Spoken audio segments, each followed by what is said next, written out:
Sri Kuberan TV YouTube channel நேயர்களுக்கு சக்தி ஜோதிட குழுவின் சார்பாக அநேக நமஸ்காரங்கள். இப்போ விஸ்வாவசு வருஷம் மார்கழி மாதம் என்ன அப்படின்றத பார்க்குறதுக்கு நான் நடிகனாகிய KS ஐயங்கார் ஐயா ஹரிஹர சர்மா ஐயா உங்களுக்கு ஒன்றா மேஷம் முதல் மீனம் வரை சொல்கிறோம். இப்போ இந்த மாதத்தினுடைய கோல்சாரம் என்ன? இந்த மாதம் 16/12/2025 14/1/2026 வரலும் உண்டான நாட்கள். இந்த மாதத்தில் வரக்கூடிய கோல்சாரங்கள் என்னென்ன மாற்றங்கள் வருது, என்னென்ன நிகழ்வுகள் வருது, என்னென்ன புது அதாவது நல்ல விசேஷங்கள் வருது அப்படின்றத ஐயாவுக்கிட்ட நம்ம கேட்போம். காலபுருஷ தத்துவத்தின்படி உங்களுக்கு 3ஆம் இடமான முயற்சி ஸ்தானத்தில் குரு பகவான் இருக்கார். குரு பகவான் வக்ரத்தில் இருக்கார். ஆனால் அவர் எத்தனை நாள் அங்கே இருக்கார் அப்படின்னாக்க, அதுக்கு முன்னாடி 4ஆம் இடமான கர்க்கடகத்தில் வக்ரத்தில் இருக்கார். வக்ரத்தில் இருக்கிறவர் மாதம் பிறந்து 5 நாள் தான் அங்கே இருக்கிறார். அப்போ அவரை 3ஆம் இடத்துலேயே வச்சுக்கிட்டே பலன் சொல்லலாமா? 3ஆம் இடத்துலேயே வச்சுட்டு பலன் சொல்லலாம். அவருடைய சுய நட்சத்திரமான புனர்பூசத்தில் இருக்கார். அப்போ முயற்சி ஸ்தானத்தில் குரு பகவான் இருக்கார். அதுக்கு அடுத்தது பார்த்தோம்னாக்க காலபுருஷ தத்துவத்தின்படி 5ஆம் இடம். 5ஆம் இடம்ன்றது சூரியனுடைய வீடு. அந்த சூரியனோட வீதில் கேது பகவான் இருக்கார். அதுக்கு அடுத்தது பார்த்தோம்னாக்க 8ஆம் இடம். 8ஆம் இடம்ன்றது விருச்சிகம். விருச்சிகத்தில் புதனும் சுக்கிரனும் இருக்கிறாங்க. இதை தவிர பார்த்தோம்னாக்க தனுரில் சூரியனும் செவ்வாயும் இருக்கிறாங்க. இந்த புதனும் குருவும் பரிவர்த்தனை யோகம் பெற்று 9ஆம் இடம்ன்றது பயங்கரமான பலம் பெறுது. பரிவர்த்தனை யோகம் அப்படின்னாலே அந்தந்த இடத்துல அந்தந்த வீட்டுக்குண்டான கிரகம் ஆட்சி செய்வதற்கு சமானம். எப்பொழுதுமே பார்த்தோம்னாக்க 1, 5, 9, 1, 4, 7, 10 பலம் பெறுது அப்படின்னாலே அந்த ஜாதகம் நல்லா இருக்கிறதாகவே ஜோதிட சாஸ்திரத்தில் சொல்லியிருக்கு. அப்போ 9ஆம் இடம் வலுப்பெறுது. தனுர் மாதம் 11ஆம் இடம். 11ஆம் இடத்துல ஆட்சி பெற்ற சனி பகவான் ஏற்கனவே வக்ரத்தில் இருந்தார். வக்ர நிவர்த்தி பெற்றுட்டார். அடுத்தது கூட ராகு பகவானும் சேர்ந்திருக்கிற இந்த மாதிரி அமைப்பு உண்டான காலகட்டங்களில் இந்த மார்கழி மாதம் பிறக்குது. பட் மார்கழின்றது பரம பவித்திரமான மாதம். சரி, இந்த மாதத்தில் என்னென்ன விசேஷ தினங்கள் வருது அப்படின்னாக்க, மாதம் பிறந்து 3ஆவது நாளே அனுமன், அதாகப்பட்டது தன்னுடைய பலம் அறியாதவன் அனுமன். அனுமனை போல பலம், அவருக்கு அனுமனுடைய பலத்தை உணர்த்தினது எம்பெருமான் ராமச்சந்திரமூர்த்தி. அவருடைய ஜெயந்தி வரது 19/12/2025 மார்கழி மாதத்தில் வரக்கூடிய அமாவாசை. இந்த காலகட்டங்களில் பார்த்தோம்னாக்க சூரியனும் சந்திரனும் ராசிக்கு 9ஆம் இடமான தனுரில் பலம் பெறக்கூடிய நாள். இந்த மார்கழி அமாவாசை அப்படின்றது விசேஷமான அமாவாசை. தட்சிணாயனத்துலேருந்து உத்தராயணம் போகக்கூடிய அமாவாசை. அதனால் இது ரொம்ப விசேஷமான அமாவாசை. அதுக்கு அடுத்தது பார்த்தோம்னாக்க வைகுண்ட ஏகாதசி. ஒவ்வொரு மாதமும் ஏகாதசி வருது. ஆனாலும் இந்த வைகுண்ட ஏகாதசி அப்படின்றது என்ன அப்படின்னாக்க, சுரன் என்கின்ற அசுரனை அழித்து வதம் செய்த நாள். எம்பெருமான் ஸ்ரீமன் நாராயணனை இந்த சுரன்ற அசுரர்கள் தேவர்களையும் இவங்களையும் வதம் செஞ்சுட்டு இருந்தாங்க. அவர்கிட்ட போய் கம்ப்ளைண்ட் பண்ண, அவர் வெற்றி பெற்றுட்டு ரெஸ்ட் எடுத்துக்கிட்டு இருந்தார். ரெஸ்ட் எடுக்கும்போது அந்த சுரன்ற அசுரன் இவரை வாள் கொண்டு வெட்ட வந்தான். அப்போ உருவாகினது தான், அவருடைய உடல்லேருந்து உருவாக்கினது தான் ஏகாதசின்ற தேவதை. அந்த தேவதை அந்த அசுரனை வதம் பண்ணின நாள் அப்படின்றது வைகுண்ட ஏகாதசி. இந்த வைகுண்ட ஏகாதசி மார்கழி மாதத்தில் வர ஏகாதசி. இந்த ஏகாதசியை பொறுத்தளவுக்கு ஸ்ரீரங்கத்தில் பகல் 10 ரா 10 அப்படின்னு இருக்கும். 30 நாளைக்கு முன்னாடி 20ஆம் தேதியிலேருந்து 30ஆம் தேதி வரலும் பகல் 10ம், 30லேருந்து 8ஆம் தேதி வரலும் ரா 10ம்னு உற்சாகமாக இருக்கக்கூடிய நாள். அதே போல் திருப்பதி திருமலையில் சொர்க்கவாசல் திறக்கக்கூடிய நாள். இந்த சொர்க்கவாசல் திறக்கக்கூடியது 30ஆம் தேதி திறந்து 8ஆம் தேதி வரலும் திறந்திருக்கும். இந்த காலகட்டங்களில் வைணவ சமுதாயத்தை சேர்ந்தவங்க மட்டும் இல்லை, ஸ்மார்த்த சமுதாயத்தை சேர்ந்தவங்களும் பரமபத வாசல் போகணும்னு நினைக்கக்கூடிய அப்படி ஒரு அற்புதமான வைகுண்ட ஏகாதசி நாள். அதுக்கு அடுத்தது பார்த்தோம்னாக்க எம்பெருமான் நடராஜனுடைய ஆருத்ரா தரிசனம். திருவாதிரை அது பௌர்ணமியில் வரக்கூடிய ஆருத்ரா தரிசனம் சிதம்பரத்தில் ரொம்ப முக்கியமானது. இந்த ஆருத்ரா தரிசனம் எம்பெருமான் சிவபெருமான் காட்சி தந்த தரிசனம். அதுக்கு அடுத்தது பார்த்தோம் அப்படின்னு சொன்னாக்க கூடாரவள்ளி. இது 27ஆவது நாள் வரக்கூடியது. அதுக்கு அடுத்தது பார்த்தோம்னாக்க பழையன கழிதலும் புதியன புகுதலும் அப்படின்றது தமிழர்களுடைய மரபுலேயே உள்ளது. போகி பண்டிகை 14/1/2026 இதுதான் போகி பண்டிகை. அதோட தை பிறக்குது.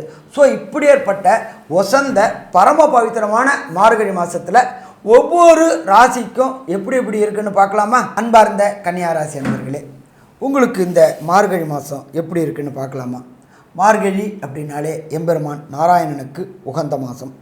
இப்போ பார்த்தோம்னாக்க உங்களுடைய தொழில் ஸ்தானத்தில் பிரகஸ்பதியான குரு பகவானும் உங்களுடைய ராசிநாதனான புத பகவானும் பரிவர்த்தனை யோகம் பெற்று இருக்கிறாங்க.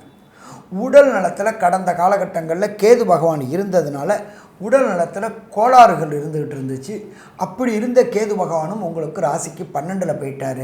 அப்போ புதனை பொறுத்தளவுக்கு புதனும் குருவும் பரிவர்த்தனை யோகம் இருக்கிறதுனால உடல் நலத்தில் தொந்தரவுகள் குறையக்கூடிய வாய்ப்புகள் உண்டு. கடந்த காலகட்டங்களில் உங்களுடைய தாயாருடைய உடல் நலத்தில் தொந்தரவுகள் இருந்துச்சு. அந்த தாயாருடைய உடல் நலத்தில் உள்ள தொந்தரவுகளும் விலகக்கூடிய காலகட்டம். அதுக்கு அடுத்தது பார்த்தோம்னாக்க நாம் செய்கின்ற தொழிலில் மேன்மை அடையக்கூடிய காலகட்டங்கள். ஏன்னா குருவும் புதனும் பரிவர்த்தனை யோகம் பெற்றிருக்கிறதுனால கேட்ட இடத்துல பணம் கிடைக்கக்கூடிய வாய்ப்புகள் உண்டு. தொழிலை விஸ்தீரணம் பண்ணக்கூடிய வாய்ப்புகள் உண்டு. விஸ்தீரணம் அப்படின்னாக்க இன்டீரியர் டெக்கரேஷன், புதிய ஃப்ரான்ச்சைசி எடுக்கக்கூடிய வாய்ப்புகள் உண்டு. அதே போல் புதிய தொழிலாளர்களை எடுக்கக்கூடிய வாய்ப்புகள் உண்டு. இந்த நாம் செய்கின்ற தொழிலை அந்நிய நாடுகளுக்கும் புதிய ஃப்ரான்ச்சைசி அமைக்கக்கூடிய வாய்ப்புகள் உண்டு. ஏன்னா ராசிக்கு 6ல் ராகு இருக்கார், அதுவும் கும்பராகுவாக இருக்கார். முயற்சி எடுத்தால் ஜெயிக்கக்கூடிய வாய்ப்புகள் உண்டு. அப்போ இந்த காலகட்டங்களில் கன்னியா ராசிக்காரங்களை பொறுத்தளவுக்கு திர்காம்லையும் டாலர்லையும் ரூபில்களையும் ரூபேலையும் கிடைக்கக்கூடிய வாய்ப்புகள் மிக அதிகம். 4ஆம் இடமான சுகஸ்தானத்தில் சூரிய பகவான், செவ்வாய் பகவான், சுக்கிர பகவான், புத பகவான் ஆகிய 4 கிரகங்களும் வலுப்பெறுது. அதை குருவும் பார்க்குறாரு. அப்போ குரு மங்கள யோகமும் உண்டாகக்கூடிய வாய்ப்புகள் உண்டு. நீண்ட நாட்களாக இந்த கன்னியா ராசியை சேர்ந்த அன்பர்கள் திருமணத்துக்கு பார்த்துக்கிட்டே இருப்பாங்க. ஏதாவது ஒரு வழியில் தடையும் தாமதமும் ஏற்பட்டுக்கிட்டே இருந்துச்சு. அப்போ அந்த ஏதாவது ஒரு வழியில் ஏற்பட்டிருந்த தடையும் தாமதமும் விலகக்கூடிய காலகட்டங்கள். அதே போல் சந்தான பிராப்தி என்கின்ற வம்சம் விருத்திக்கு பார்த்துக்கிட்டு இருக்கிறவங்களுக்கும் வம்சம் விருத்தி கிடைக்கக்கூடிய வாய்ப்புகள் உண்டு.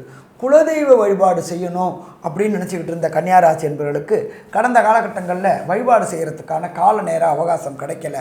இப்போ அந்த கால நேர அவகாசமும் கிடைக்கக்கூடிய வாய்ப்புகள் உண்டு. குலதெய்வ வழிபாடு செய்யக்கூடிய வாய்ப்புகளும் உண்டு. ஸோ மொத்தத்தில் பார்த்தோம் அப்படின்னாக்க இந்த கன்னியாராசி என்பவர்களுக்கு இந்த மார்கழி மாதம் அதி அற்புதமான மாதம்னு சொல்லலாம். நாம் எப்பொழுதுமே மாத பலன்கள் சொல்லக்கூடியது அப்படின்றது விரைவாக செல்லக்கூடிய கிரகங்கள். விரைவாக செல்லக்கூடியது 1 சந்திரன், சற்றேறக்குறைய 2.25 நாளுக்கு ஒரு ட்ரிப்பு மாறுறாரு. அதுக்கு அடுத்தது சூரியன், புதன், சுக்கிரன் மற்றும் செவ்வாய். இப்போ இந்த சுக்கிர பகவானும் அங்கார பகவானும் இந்த கன்னியாராசி நேயர்களுக்கு என்ன நற்பலன்களை தருவாங்க அப்படின்றத நம்மளோட அஸ்ட்ரோ கேஎஸ் ஐயங்காரவங்க சொல்லுவாங்க. ஐயா, அற்புதமான காலம். கன்னியை பொறுத்தவரை மிகப்பெரிய ஏற்றமான காலம். ஏன்னா 6ஆம் இடத்தில் சனி வக்ர நிவர்த்தி, 4ஆம் இடத்தில் 4 கிரகங்கள் பெரிய ஏற்றத்தை கொடுக்கக்கூடிய காலகட்டம். சுக்கிரன் 4ஆம் இடத்தில் இருக்கார், திக்பலம் பெற்றிருக்கார். இதன் மூலியமாக பார்த்தீங்கன்னா சுக்கிரன் உங்களுடைய ராசிக்கு 2-9 அதிபதி, ஆட்சி பெற்றதற்கு சமம். இதன் மூலமாக பெரிய ஏற்றத்தை கொடுப்பார். குடும்பத்தில் நல்ல சந்தோஷம், பணவரவிற்கு பஞ்சம் இருக்காது. எடுத்த காரியங்கள் அனைத்தையும் முடிக்கக்கூடிய காலகட்டம். உங்களுக்கு இந்த பேச்சில் மூலியமாக எல்லாவற்றையும் சாதிக்கக்கூடிய வாய்ப்புகள் உண்டு. படிக்கக்கூடிய மாணவர்களுக்கு நல்ல ஒரு ஏற்றம் இருக்கும். கலைத்துறையில் இருக்கக்கூடிய ஆர்ட் டைரக்டர்ஸ் அவங்கெல்லாம் பெரிய ஏற்றத்தை கொடுக்கக்கூடிய காலகட்டமாக இருக்கும். இந்த டிராஃப்ட்ஸ்மேனு, அதை தவிர இந்த லைப்ரரியன், புஸ்தகம் விற்பவர்கள், நோட்புக் விற்பவர்கள், இவங்களுக்கெல்லாம் பெரிய ஏற்றம் கிடைக்கக்கூடிய காலகட்டமாக அமைய போகிறது. அதை தவிர பார்த்தீங்கன்னா இந்த கன்னியாராசிக்காரர்கள் தன்னுடைய ராசிநாதனும் பரிவர்த்தனை யோகத்தில் ஆட்சி பெற்று போகிறார் 10ஆம் இடத்துல. இதன் மூலியமாக எடுத்த காரியங்கள் தொழிலில் பெரிய ஏற்றம் கிடைக்கும். எடுத்துக்கூடிய தொழிலில் இருக்கக்கூடியவர்களுக்கு பெரிய மாற்றங்கள், திடீர் பண லாபங்கள் வரக்கூடிய வாய்ப்புகள் நிச்சயமாக இருக்கும். அதாவது தொழிலில் புதிய உச்சத்தை தொடக்கூடிய காலகட்டமாக இந்த காலகட்டம் அமைய போகிறது. உங்களுடைய ராசிக்கு பார்த்தடையானால் 3 8 அதிபதி, 2 மறைவு ஸ்தான அதிபதி கேந்திரத்தில் போய் உட்கார்றார், 4ஆம் இடத்துல போய் உட்கார்றார் குருவின் பார்வையில். இந்த காலகட்டத்தில் பார்த்தீங்கன்னா புதிய முயற்சிகள் அத்தனையும் நிச்சயமாக நிறைவேறும். இவ்வளவு நாளாக பார்த்தீங்கன்னா முயற்சிகள் எல்லாமே தடைப்பட்டுட்டே வந்துட்டுருக்கும். அந்த தடைப்பட்டு இருக்கிறது எல்லா முயற்சிகளும் உங்களுக்கு வெற்றி வரக்கூடிய வாய்ப்பு. 12ஆம் இடத்துல இருக்கக்கூடிய சூரியன், அதாவது செலவுகளை குறிக்கக்கூடிய 12ஆம் இடத்தின் அதிபதியான சூரியன் செலவுகளை, அதாவது அயன சயன போகஸ்தானம்னு சொல்லக்கூடிய இடத்துல இருக்கக்கூடிய சூரியன், செலவுகளை கொடுக்கக்கூடிய சூரியன் 4ஆம் இடம்னு சொல்லக்கூடிய வீடு மனை வாகன ஸ்தானத்தில் போய் உட்காந்துருக்காரு. அதனால் இவ்வளவு நாளாக விற்க முடியாத வீடுகள்லாமும் விற்க முடியும், விற்க முடியாத வண்டி வாகனங்களை விற்க முடியும், புதிய வீடுகளும் வாங்க முடியும். ஏன்னா 4ஆம் அதிபதியும் ஆட்சி பெற்று போயிருக்கார். அதனால் வீடுகளை கொடுத்துட்டு புதுசாகவும் வீடு வாங்கக்கூடிய காலகட்டமாக இந்த காலகட்டம் நிச்சயமாக அமையும். எடுத்த அதாவது 8ஆம் அதிபதியும் போய் உங்களுக்கு வந்து 4ஆம் இடத்துல உட்கார்றதுனால படிக்கிறதுக்குன்னு வெளிநாடு போகக்கூடிய வாய்ப்புகள் நிச்சயமாக கிடைக்கும். வெளிநாடு வெளியூர் போகக்கூடிய காலகட்டாயம் நிச்சயமாக இருக்கக்கூடிய வாய்ப்புகள் உண்டு. இந்த மாதத்தில் செவ்வாய் உங்களுடைய ராசிக்கு 3ஆம் அதிபதினு சொல்லக்கூடியவர், முயற்சி ஸ்தானாதிபதி, இளைய சகோதரர்களோட நல்ல ஒரு அந்யோன்யம் இருக்கக்கூடிய காலகட்டமாக கொடுக்கும். அவர் 4ஆம் இடத்துல போய் உட்கார்றது ரொம்பவுமே விசேஷம். இந்த மாதத்தில் பெரிய ஏற்றம் இருக்கக்கூடிய காலகட்டமாக அமைப்போகிறது. இதில் வந்து பார்த்தோம்னா சில நாட்கள் நீங்கள் தள்ளி வைக்கணும். அது வந்து சந்திராஷ்டம நாட்கள்னு சொல்கிறோம். இந்த சந்திராஷ்டம நாட்களில் சந்திரன் 8ஆம் இடத்துல போய் மறையும் பொழுது உங்களுடைய மன கிளேசம் வரும், மனசுக்குள்ளே கொஞ்சம் பயம் இருக்கும், தவறான முடிவுகள் எடுக்கக்கூடும், நேர்மையான முடிவுகளில் சற்று விலகி செல்லக்கூடும். இந்த காலகட்டத்தில் என்ன பண்ணலாம்? அது தவிர உங்களுடைய தசாபுக்தி அந்தரம் சூக்ஷ்மம் வந்து அந்த அளவு விசேஷமாக இல்லை, அந்த பிரச்சனைகள் இருக்குது அப்படின்னாலும் உங்களுடைய கோச்சாரம் ரொம்பவும் ஸ்ட்ராங்காக இருக்குது. இந்த காலகட்டத்தில் எடுத்தது எல்லா முயற்சிகள்லையும் வெற்றி, எடுத்த காரியங்கள், போட்டிகள் எல்லாவற்றிலும் வெற்றி, கவலைப்படவே தேவையில்லை. போட்டிகள் எல்லாவற்றிலும் வெற்றி அடையக்கூடிய வாய்ப்புகள் நிச்சயமாக இருக்கும். இந்த காலகட்டத்தில் எந்த கடவுளை கும்பிட்டா உங்களுக்கு ஒரு நல்ல ஏற்றம் வரும்ன்றதையும் கேட்போம். இப்போ மிக அற்புதமாக சொன்னாங்க அவங்க.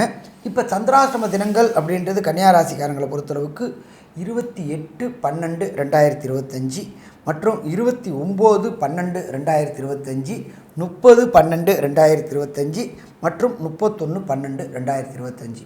இந்த 4 நாட்களுமே கன்னியாராசியை சேர்ந்த நண்பர்கள் புதிய முயற்சிகள், வெளியூர் வெளிமாநிலம் வெளிநாடு பயணங்களை தவிர்ப்பது சிறந்ததாக இருக்கும். சரி, அதுக்கு அடுத்தது என்ன தெய்வத்தை வணங்கணும் அப்படின்னாக்க திருவல்லிக்கேணியில் உள்ள எம்பெருமான் பார்த்தசாரதி பெருமாளை வணங்குறது மிக மிக சிறப்பாக இருக்கும். எல்லாராலையும் அன்போடு அழைக்கக்கூடியவர், மீசக்காரர் அப்படின்னு அழைக்கக்கூடியவர் திருவல்லிக்கேணி பார்த்தசாரதி. அவர் பார்த்திங்கனாக்கா அங்கே குருவுடைய அருளோடு இருக்கக்கூடிய காலகட்டங்கள், குருவுடைய ஸ்தானம் அப்படின்றது அந்த இடத்துல சொல்லக்கூடியது. அப்போ எப்படியாவது இந்த மார்கழி மாதத்தில் விஸ்வாச வருஷத்தில் 16/12/2025 14/1/2026 ஒரு ட்ரிப்பு திருவல்லிக்கேணியில் உள்ள பார்த்தசாரதி பெருமாளை கண்டு தொடர்றது சிறப்பாக இருக்கும். சாமி, எனக்கு அதற்கான வாய்ப்பு இல்லை, நான் சென்னைக்கு வரத்துக்கு திருவல்லிக்கேணி வரத்துக்கு வாய்ப்பு இல்லை அப்படின்னாக்க நீங்கள் இருக்கிற இடத்துக்கு பக்கத்தில் உள்ள ஏதாவது ஒரு எம்பெருமான் பெருமாள் கோயிலுக்கு போயிட்டு பெருமாளுக்கு திருமஞ்சனம் பண்ணுங்கள். பெருமாளுக்கு திருமஞ்சனம் பண்ண உகந்த நாட்கள் வெள்ளிக்கிழமை மற்றும் சனிக்கிழமை. இந்த நாட்களில் ஏதாவது ஒரு நாட்களில் திருமஞ்சனம் பண்ணி அந்த திருமஞ்சன தீர்த்தத்தை வாங்கி குடிங்க. ரொம்ப நல்லாயிருக்கும். சாமி, எனக்கு அதுக்கும் போகிறதுக்கு வாய்ப்பு இல்லை அப்படின்னு சொன்னாக்க வரக்கூடிய மார்கழி 16/12/2025 14/1/2026 வரையிலும் வீட்டில் திருப்பாவை திருவம்பாவை போட்டு கேளுங்க. அதே போல் வெங்கடேச சுப்பிரபாதம் போட்டு கேளுங்க. மாலை வேளைகளில் சூரிய அஸ்தமனத்துக்கு முன்னாடி விஷ்ணு சகஸ்ரநாமம் கேளுங்க. இதை கேட்டாச்சு அப்படின்னாலே வரக்கூடிய பிரச்சனை, வந்த பிரச்சனை அத்தனையுமே எப்படி சூரியனை கண்ட விட்டு பனி விலகுதோ அதே மாதிரி விலகும். சரி, மொத்தத்தில் பார்த்தோம் அப்படின்னாக்க இந்த கன்னியாராசி என்பர்களுக்கு மார்கழி மாதம் எப்படி இருக்கும் அப்படின்றத கன்க்ளூஷனாக நம்மளோட கேஎஸ் ஐயங்காரவங்க சொல்லுவாங்க. ஐயா, கன்னியாராசியை பொறுத்தவரை ஏற்றமான காலம். எடுத்த காரியங்கள் அனைத்தும் வெற்றி அடையும். பழைய கடன்கள் தீர்ந்து புதிய கடன்கள் வரக்கூடிய வாய்ப்புகள் உண்டு.